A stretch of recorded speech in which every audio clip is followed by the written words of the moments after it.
closing. Good morning, friends. My name is Jennifer Long, and I currently pastor at Emmanuel Lutheran Church in Corning, New York. I'm here with my friend, Mike Troutman, the Right Reverend Mike Troutman, who serves at First Presbyterian in Ferguson, Missouri, and is soon to be honorably retired.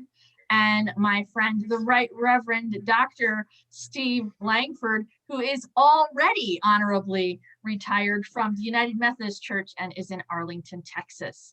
And today we're going to talk to you about a scripture that you've never, ever heard before. It's amazing. You would think you had heard this. It's called the 23rd Psalm. And so just to disorient you a little more, we're going to use Eugene Peterson's translation because it's a little different. And, even I get stuck when I read something different. I'm so enamored by the traditional words, but it's good for me to listen a little differently. So join with me.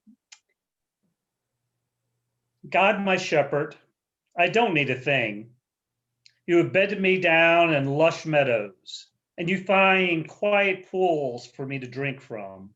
True to your word, you let me catch my breath and send me in the right direction. Even when the way goes through Death Valley, I'm not afraid. When you walk at my side, your trusty shepherd crook makes me feel secure. You serve me a 6-course dinner right in front of my enemies.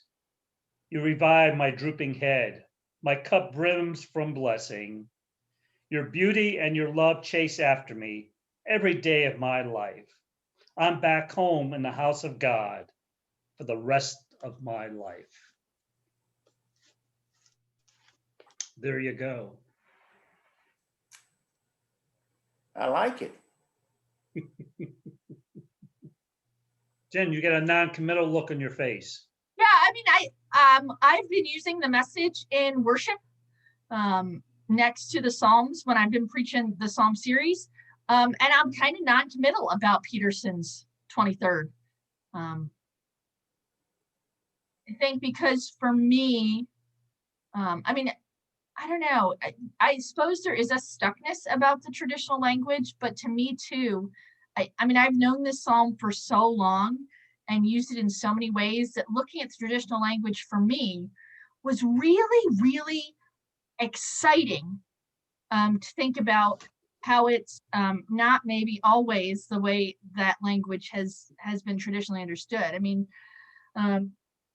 So probably for me, the most memorable verse is, yea, though I walk through the valley of the shadow of death, which is pretty darn close, I think, to King James, because every Bible translation I've used for 25 years does not talk about the valley of the shadow of death. It talks about the darkest valley. Darkest valley. And yet I really feel like the valley of the shadow of death is the hanger on which the understanding of this psalm has been laid. And this psalm I have read at, I don't think I can say every funeral I've done in the last 25 years, but I would say it's close enough that it's been almost everyone. And yet it doesn't say, I will walk, or I'm headed for that valley of the shadow of death. It says I'm walking through it now. So while it gets thought about as I think the way the thinking is yea, though I walk through the valley of the shadow of death, I can be comforted that my loved one who has now died is walking with God. But I don't think that's what the psalm is saying at all. I think the psalm is talking about God accompanying me through the dark places. But bottom line being is, while I've been talking about entrance and exit psalms, this one I think gets understood as an exit psalm, and I don't think it really is. I think it can be. I think any of the songs can be used in the way that the hearer wants to, but I think this is traditionally understood. This is the psalm we read when we're done, when we're on our way out. And I think there's a lot more to it than that.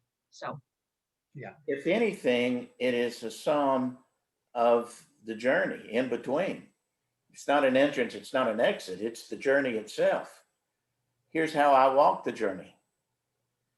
And because the Lord is my shepherd, God provides. I don't have a need.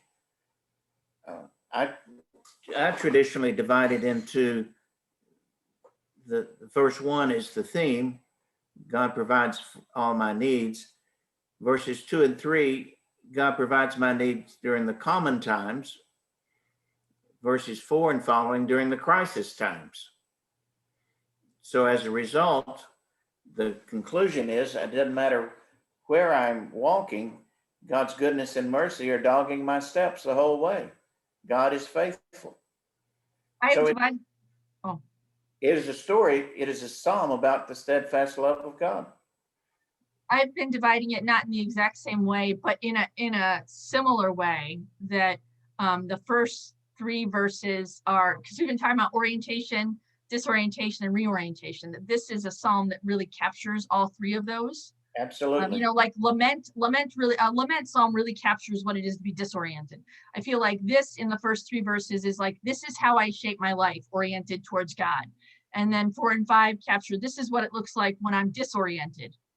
And verse 6, maybe I said chapter, who cares? Verse 6 is reorienting after a time of disorientation.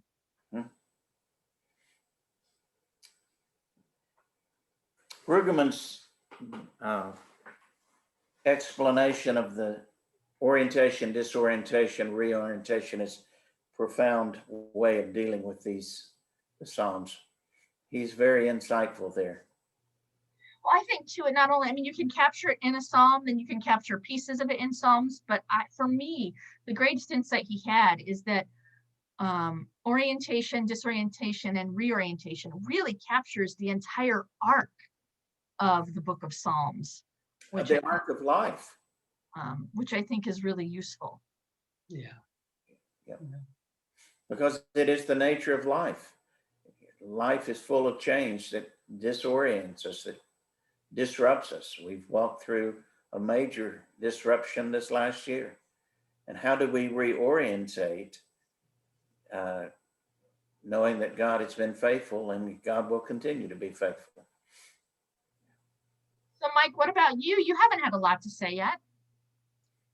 Well, because I have such brilliance in front of me on my screen anyway. Can you hear my eye roll from here? I hope so. Well, what I like about, I think, this psalm, it just tells the truth about life, that, hey, we're in the shadow of death all the time.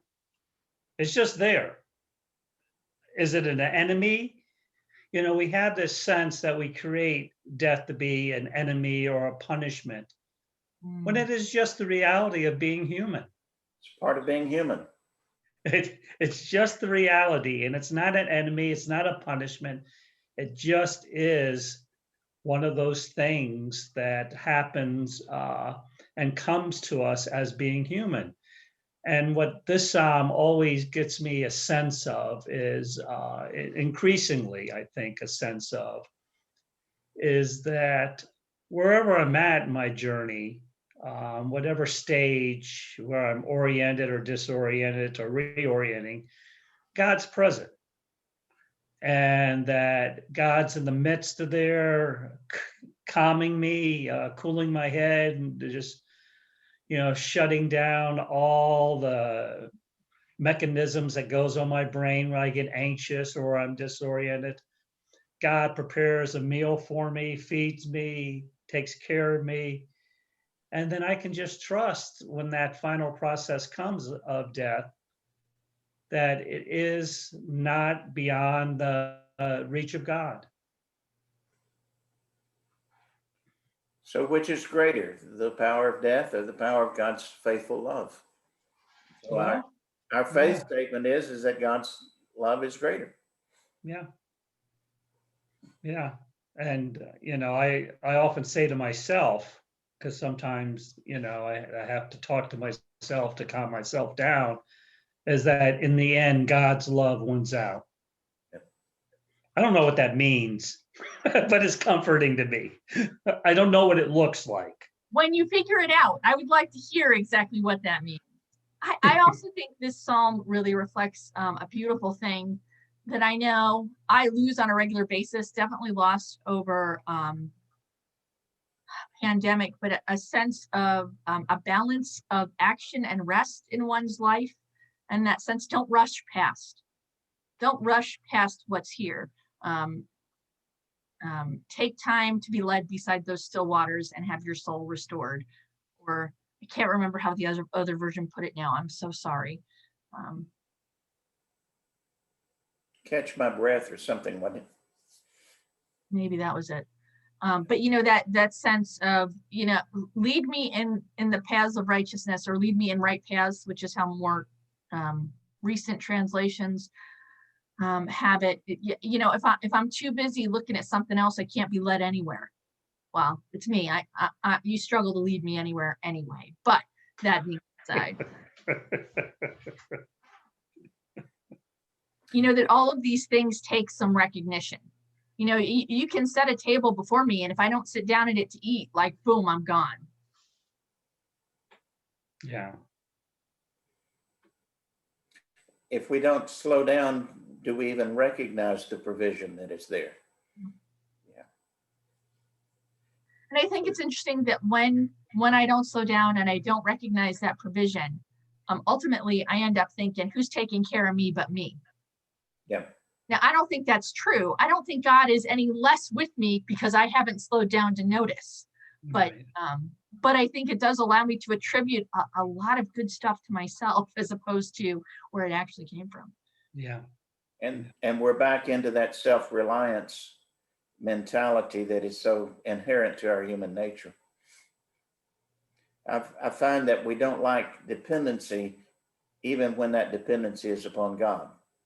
We like to be independent.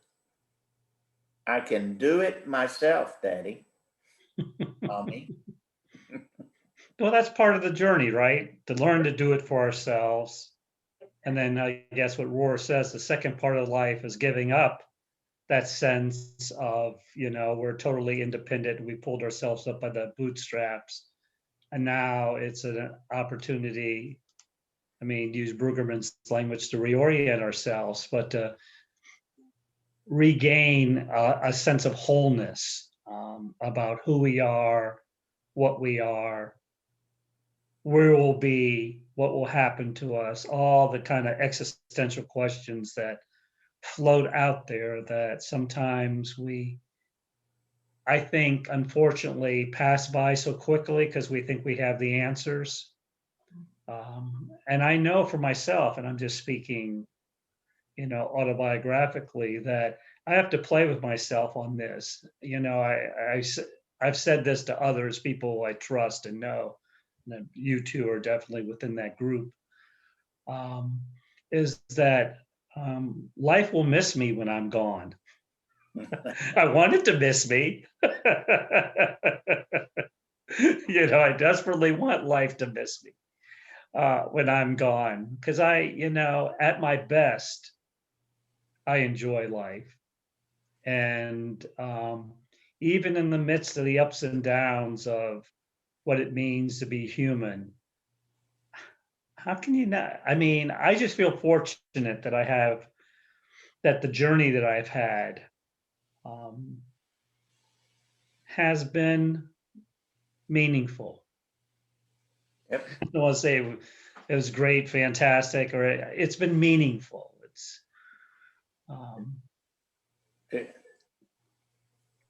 there has been meaning and value in it that has enriched my life and enriched the lives of others. Yeah. And I think you can also say that in some ways, hopefully, we've enriched what it means to be alive by just our presence and the small things and the big things that we have done. I mean, after all, I think that's what it's about, isn't it? For me, anyway, part of the journey is to add to that positive valence of life over death. And isn't that what this psalm, the orientation of this psalm, is that when we live out of this spirit reflected in the psalm, the quiet confidence in God's provision, we can add to the richness of life. We can enjoy life. So that raises for me the question, so what is the opposite spirit? Rather than this quiet confidence in God's provision, what is inherent to our human nature, our default? Is it not trust? Is it self-reliance? Is it living out of anxiety and fear? Does it have to be one or the other? Well, my sense is that we start in one, and the reorientation leads us to the other, and so there's a period in which we flip back and forth between the two. But until we recognize what the starting point is, how do we recognize it in ourselves? Yeah, and I'm thinking in my own inimitable both and manner, the sense of like how do you carry those things with you? I mean, I think Mike used language, it's part of the journey. I mean, there's a point at which it's useful for me to learn how to take care of myself, or it's useful for me to have my 21-year-old and 23-year-old able to take care of themselves. I don't still want to be caring about some of their basic needs. And at what point does the spiritual life invite me to reflect on what of those things are useful and just a part of the journey, and what are those things that may get in the way of me drawing nearer to God? For me, that's a useful thing to think about and look at, and a way to, I mean, an orientation towards something, a disorientation, is this really useful? And a reorientation, when I figure out for myself, yes, it is, and here's how it is, or no, it's not, and so I'm going to try something else. Yeah. For me, being self-responsible, which I believe is an expression of maturity, involves being able to recognize when when I don't have control or power, and so that I can trust God in those areas. So it's not an either or, it's a both and. Maturity means I have to be self-responsible while trusting God, depending on God. Yeah. You know, I just think life is messy. And there's a lot of decisions to be made. And, you know, sometimes we pass over things that could lead to different places for us to go. And other times we walk into it, and other times we take different paths. And I hope what people hear from us today is that life's not easy. And faith is not easy, and having that orientation about living life as a joy is not easy, but it's a journey worth taking. And it's a repeated choice we make. Life is joy. We choose that again and again. I really, really appreciate the observation about life's paths, and thinking about whether you read it, how Eugene Peterson put it, or he leads me in right paths, or he leads me in the paths of righteousness. I think it's really important to notice that path is not singular. There is not one particular path. And I think I don't know that I even think there is one particular idea of it being right. But that it is a path into which God invites you, those paths, that's what makes them right. Not that they are inherently a value judgment thing, a right or wrong.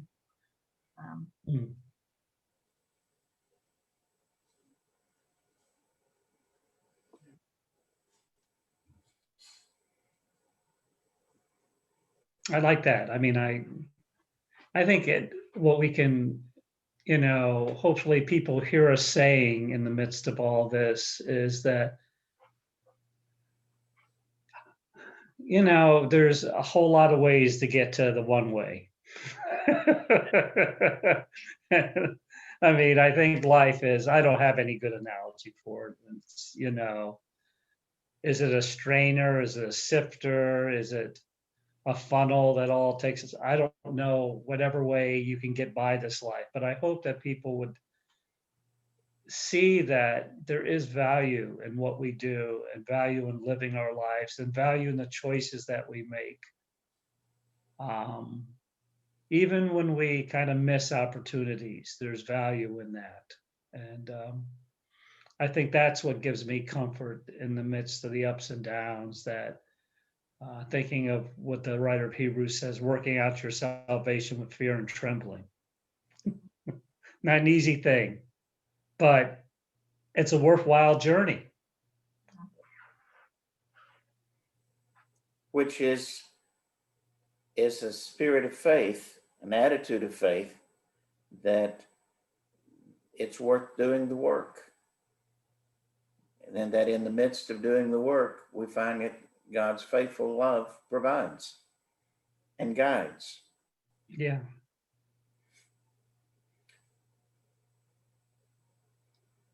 Thinking if I thought more about this psalm and knew what my life with my dog would have been like, I would have just named him Goodness and Mercy, and then it could be following me around my house. There you go. Wow. Except I don't think it'll work for all the days of my life, because like he's 13 and I'm 50.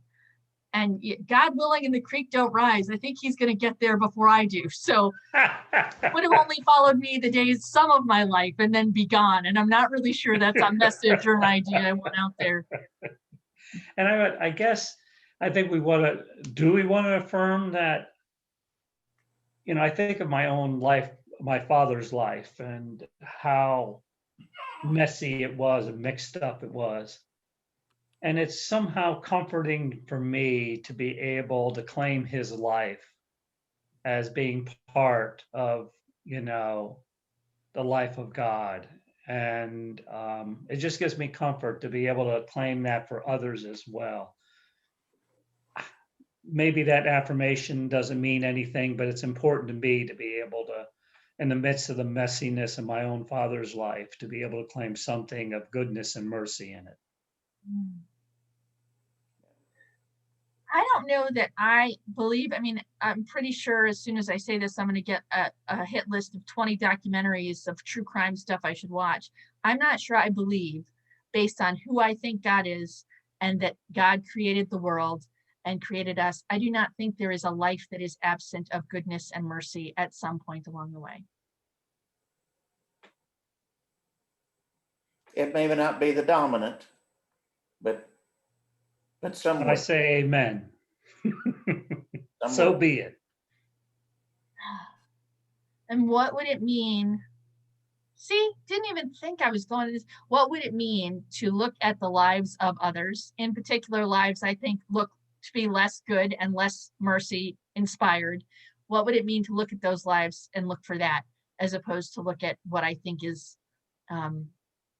lacking? Because probably if I've got to look for goodness and mercy, I think there's something lacking. Interesting. I'll have to play with that some. So in the place of the quiet confidence and trust, there would be the anxiety and fear that drives us. It's there whether we like it or not. Yep. At least in my life. The question is, out of which do we live, and to which do we give the most power? Yeah. Tell me on what day it is, and I may be able to give you a hint on that, Steve. Well, I'll put out a shout out for the both and again. If I'm driving my car and in a rainstorm and I start to hydroplane, I really hope anxiety and fear is what rules the day, because that gets me to think quickly and know if I slam on my brakes now, I'm going into that wall. Are there ways to be able to say, part of my growth is to be able to recognize when that's useful and when it's not, and that maybe, just maybe, is there potential in that growth to be able to have some say over what's driving me on a particular day? That's what being self-responsible is. It is learning to recognize and manage so that we choose rather than react. Yeah. So is it right that when you're in those kind of tailspins, Jen, you turn into it? You don't slam on the brakes, but you turn into it? I wonder that's on icy roads, if your back wheels start to come out, you do turn into it. I'm not sure about hydroplaning. Hydroplaning, if I'm on an icy road and taking the curve, I want to speed up a little rather than brake. Do I want to speed up in hydroplaning? You know what, Mike? It's been a long time since I did it, so I don't know. So what would your brain do? Go, ah! Well, I mean, isn't that exactly what you're, I mean, it's the reason I think why spiritual practice itself is useful. So because I've practiced it, I have it to call on when I'm in need of it. You know, because on the days when I get up and have nothing else to do but, you know, pray or, you know, grocery shop, I've got the ability to do that. I don't have to think hard. It's when I'm in crisis, in that tailspin, that I need to have practiced it some and be able to call on it. I mean, it's probably why I lean out of the Messages version of this psalm. I've memorized it. I know it by heart. I know where the differences are between what I prefer and what people know more clearly. And that's made it a psalm that's been useful for me to call on in times of trouble. Nice. So I don't know, Mike, I don't think that really answers your question, but. No, I just throwing it out there. I don't know if there was a question there. It strikes me that this psalm reflects someone who's been on the journey a while, who has experienced life and is reflecting back on life and saying, you know, God has provided, God has guided, and when times are tough, God was there. And so that faithfulness of God's love is what gives me a sense of peace and safeness. So as we're going back to using this in the time of death, because we have experienced God's faithfulness during difficult times, God brought good out of that difficulty. It's why we can look at the ultimate difficulty called death and say, God's always won in the past. Why won't God win now?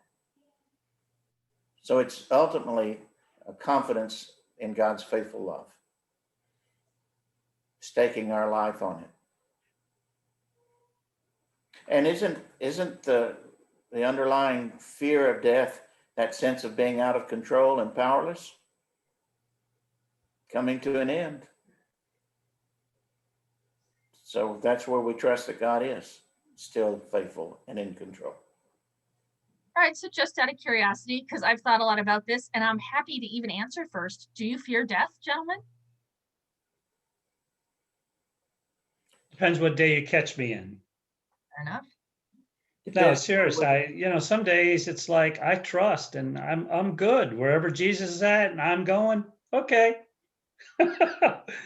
And other days it's like, am I going to be anymore? I mean, am I going to be? And that does cause me, to be perfectly honest, a certain sense of anxiety. Well, it's an existential thing. When the doctor's talking to you about a life-threatening illness, is different from when, do I fear death and everything's okay? Well, no, not particularly, because I'm living out of the okayness.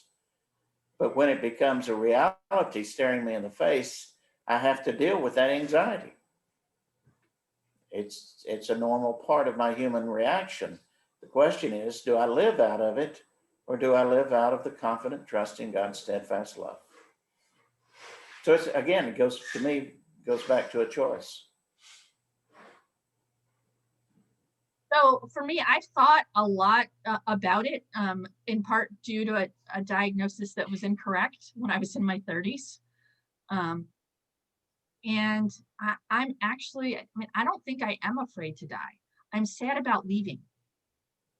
I'm sad about the stuff I'll miss. I don't know that I've got complete clarity on what comes next. Yeah. But I don't, whatever it might be, I'm not worried about it. If goodness and mercy has been the theme of this life, surely goodness and mercy will be the theme of life beyond. The way I like to speak of death is of a transition, as another birth experience. Oh, all right. There was one other thing I wanted to tag into, and that was, shoot, Mike, was it you that talked about death as a potential enemy? Yeah. And That's how it's framed. Okay, and this is off the top of my head. I did not look this up prior. Isn't there a quote in one of Paul's letters, "And the last enemy to be destroyed is death"? 1 Corinthians 15. Mm-hmm. Also quoted in Harry Potter. But yeah, I don't see death as an enemy, but I also don't think Paul was, again, any one person that says one thing, I don't think necessarily says it for the end all be all of all things. Paul was speaking to a particular place, a particular time. Anyway. But we see it is easy to view death as an enemy, as that which attacks us and takes away, destroys. Well, and I also wonder, is it easier to see death as an enemy when I'm talking about somebody I love who's dying versus, like, I'm a little less worried about it for me, but I can be really pretty pissed off about dying when it's taken away from me, someone I love. Anyway. Yeah. So it wasn't that I didn't get it. I just thought when I've always thought about sitting at a table with my enemies, I haven't thought about death as being that enemy. And when that was put out there, I went, oh, last enemy to be destroyed. And then I lost it in our conversation, which, by the way, I haven't timed. I have no idea where we're at or how long. We're real long.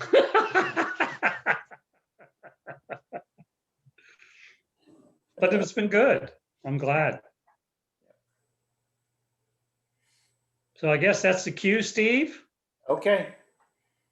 So let's say goodbye and pray out of here.